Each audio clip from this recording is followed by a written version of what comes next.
I've got DeAngelo Jackson on the phone, Pornstar extraordinaire. He's in a brand new film called Pornstar Pandemic. It's a documentary that comes out this coming Tuesday on VOD.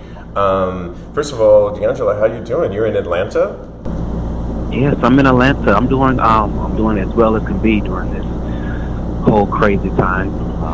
I'm out here in Atlanta, just holding it down, so to speak. It's interesting because I've been watching, I'm a news junkie, certifiable, and as we all are, I assume, in Atlanta, your guys' COVID numbers have not been the greatest, and so I'm just wondering, what's life like? What can you tell us about Atlanta right now? It's pretty much, everything is pretty much open. The bar is open. You're there's kidding. Really no limit. No, restaurants, for the most part, most restaurants are open with some limitations. If you are there, they want you to sit outside, just stuff like that. It just varies depending on the business. But for the most part, Atlanta is open. It's not as busy, obviously, as it normally would be. But, we're pretty much open down here, which is why the numbers are skyrocketing right now. So it's just really just being accountable for yourself and just, staying hunkered down as much as you can. Exactly.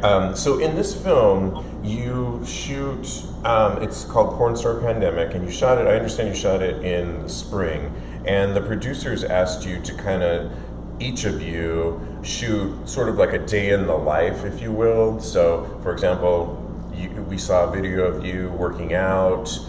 You took us kind of on a tour. I want to commend you because between you and there's another porn star in the film, Dante Cole, I really liked your guys' footage.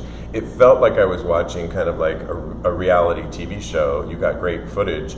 Can you just first tell me, where in Atlanta do you live? Because it looked gorgeous. It looked I love nature. I live in New York City, but I love nature. Where do you live in Atlanta? You don't have to tell us the address, but you know what I mean. Yeah. No, I'm actually out in Stone Mountain, which is maybe like 25 to 30 minutes from downtown Atlanta. So I'm really out here in the forest, so to speak. So you can hike up the mountain, and it's great exercise, and it's a great way to also social distance while getting in, taking in nature and having like a great workout if you want to. Well, one of the things you mentioned in the film is normally you would be traveling around for gigs or for shooting scenes around the country. Well, obviously everybody was hunkered down where they live. Did you get to because you kind of allude to it in the film, did you get to kind of explore where you live in a new way? Absolutely. It's so funny you would ask a great question because of the pandemic, I've actually been forced. I've never been someone who really enjoys nature. I've kind of been forced to really get out there, just walk around the neighborhood, and I'm like, man, this is like really, really, really beautiful, and just to really, just to be in the moment. And I've lived out in Stone Mountain actually for like 2 years now, and I've never hiked up the mountain, which is embarrassing to even say, but it was because of the pandemic that I just the opportunity to really do it. I just, man, this is gorgeous, and it's something that I do often now. Well, it does look extremely gorgeous, and we were talking offline, and you haven't even seen the movie, but it's yet, even though you're in it, and you'll see the footage that you shot. But one of the things that cracked me up is you said, which I think we can all relate to, is you say every day has felt like Groundhog Day. I know what that means, but what did that mean for you and your lifestyle? Well, coming from, like I had mentioned, which is coming from just bouncing around and traveling, just being on the go, working, being booked and busy, just to everything just to come to a complete halt, just stop. Just like, wow, this is just, for me, just, having to wake up and essentially every day just felt like the same day over and over again. And that can become exhausting, so you just have to just, think outside the box and just, try to, make every day a little different, just to keep your sanity.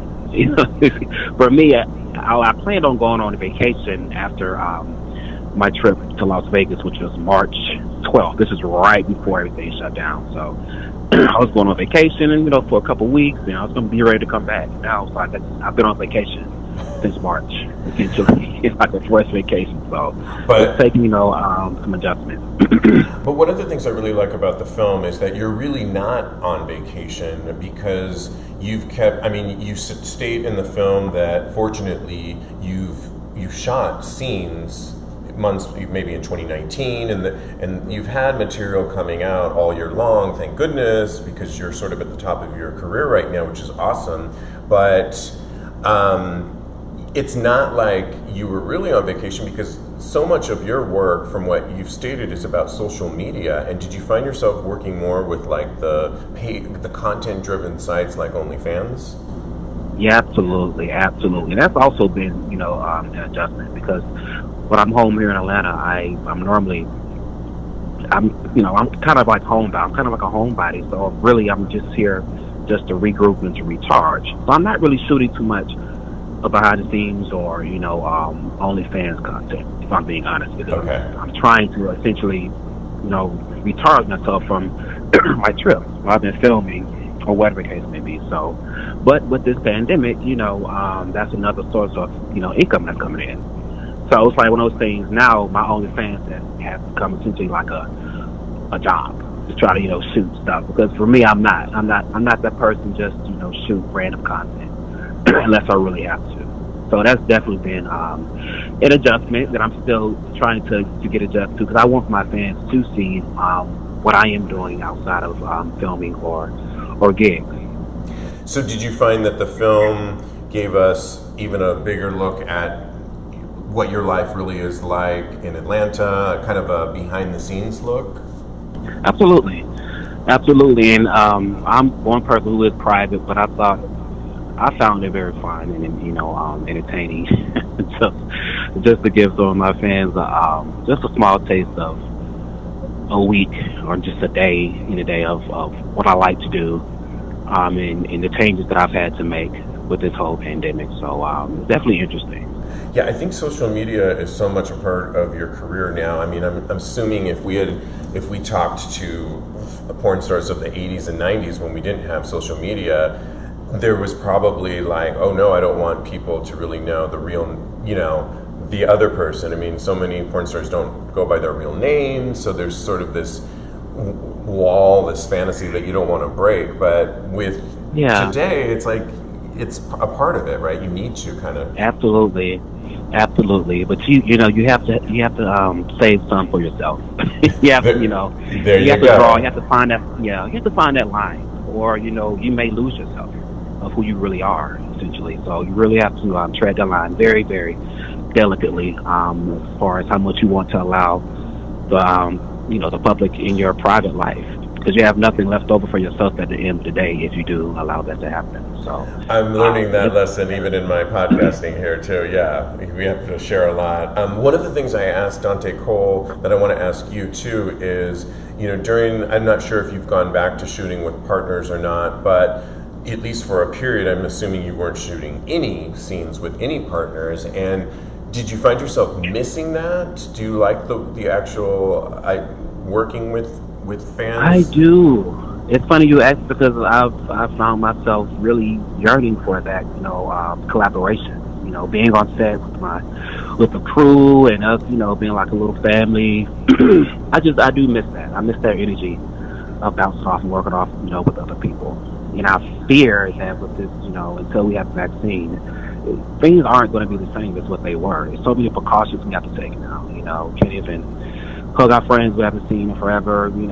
It's so strange. So it's going to be interesting to see how the industry changes now.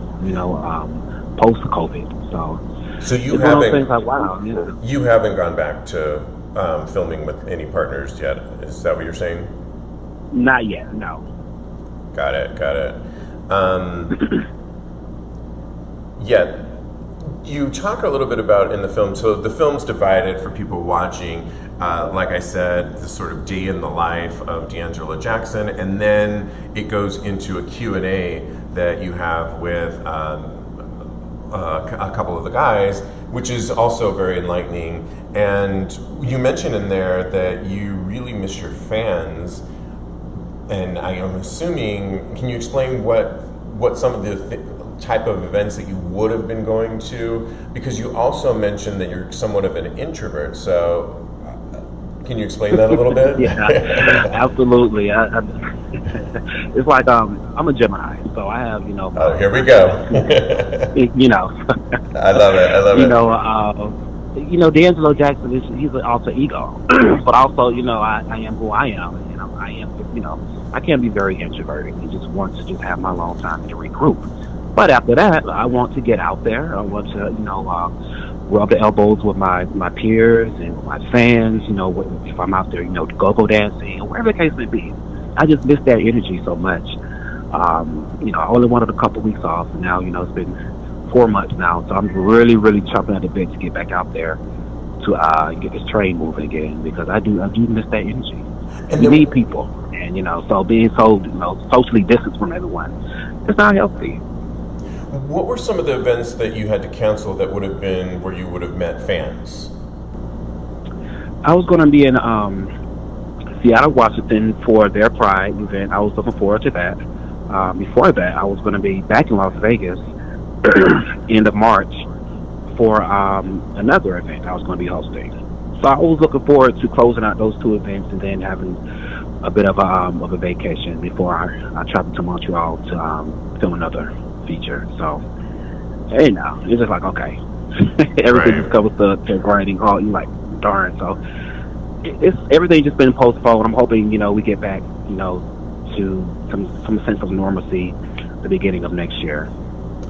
Well, I mentioned this before. You shot this around springtime of this year, and I know every day feels like Groundhog Day, but there's a point in your Q&A in the film that people can watch where one of the guys is asking you about, speaking of Vegas, I assume you won Best Performer at some award show, and he talks to you if you wanted to comment on it about being black, I'm assuming is what he was saying, and how that's sort of an anomaly in your industry. I couldn't help but think that since everything that's happened since George Floyd, and have you experienced racial bias at all, like in the porn industry, or seen it at least? Well, I've been in the industry for over 10 years now, so you can imagine. Yeah, right. I'm pretty sure you know the answer. I'm just curious to know what your personal experience. Yeah, if you care to share anything. Yeah. I've been blessed in the sense that I've never overtly got any sort of like racial vibe with anyone that I've worked with any company that I've worked with. Now I've been stereotypes, cast in roles that I think if I wasn't black, then I wouldn't have been cast in that role. Right. And it's just one of those things. Like, you know what? We've moved a little bit forward as far as race in the industry, and with the resurgence of Black Lives Matter, the things that it's like an earthquake within the industry. A lot of eyes are being opened up, and companies are taking a step back to figure out how do we best represent African American males in the gay industry. When I won Best Actor, and I was the first black man to win Best Actor in that category, the Gay Begins, I couldn't believe it.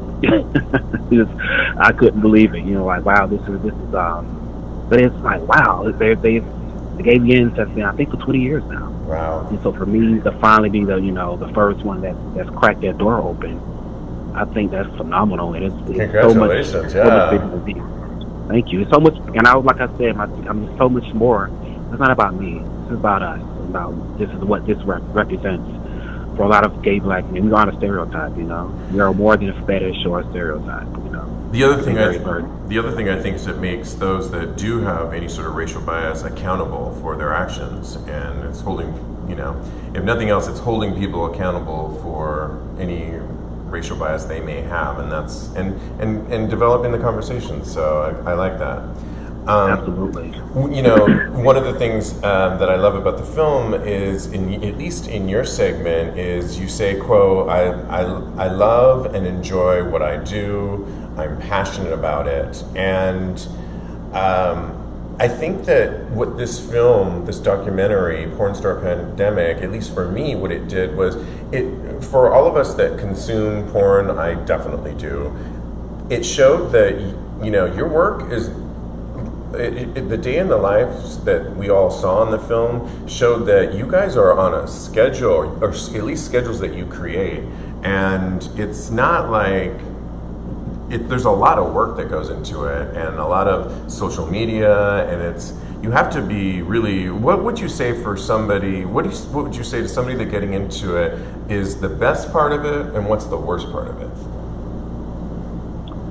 Well, I can only speak for myself, but the best part of it for me, and still is, even after 10 plus years, is the travel. It's the travel, and meeting different fans, and going just really the people in the travel have been, and my co-stars have been something that I've really enjoyed throughout the years. The worst, for me, because I do have my moments when I can be very introverted. If I want to go out somewhere, and I just can't be left alone sometimes. I just want to just go somewhere, like I want to go to like a bar or somewhere and just be by myself and have me a couple of cocktails, whatever. Right. Not hit on anything like that. Or taking pictures, things like that. That's the only thing that sometimes I do have my moments where I just want to just be by myself and not bother. And sometimes I don't really have that option because I have to be out there. I have to be promoting. I have to be posting and just constantly be on 10. But besides that, I love this industry, and it's ever changing. It's always morphing and changing and stuff like that. So it always keeps me very interested and intact with it. Well, on a fun note, I know you said offline you haven't seen the film yet, but you do this part where you take a shower, and I took a tip from you where you said when you take a shower, you don't put the water too hot, and then you pat down your skin and put so that the oil that you put on can absorb in, and I did that today, so my skin, thank you very much, DeAngelo, is feeling very soft, and I thank you for that tip. DeAngelo, yes. DeAngelo Jackson, I want to thank you so much for doing Sex with Stevie with me today. The film comes out this Tuesday on VOD. We'll continue to promote it, and people can follow you on Twitter and Instagram, correct? That's correct. My Instagram is the one DeAngelo Jackson, and my Twitter is DeAngelo JXXX. DeAngelo Jackson, thank you so much, and I wish you more and more success, and I'm going to keep following you. Keep up with us, too. Thank you so much for having me. This was awesome. Awesome.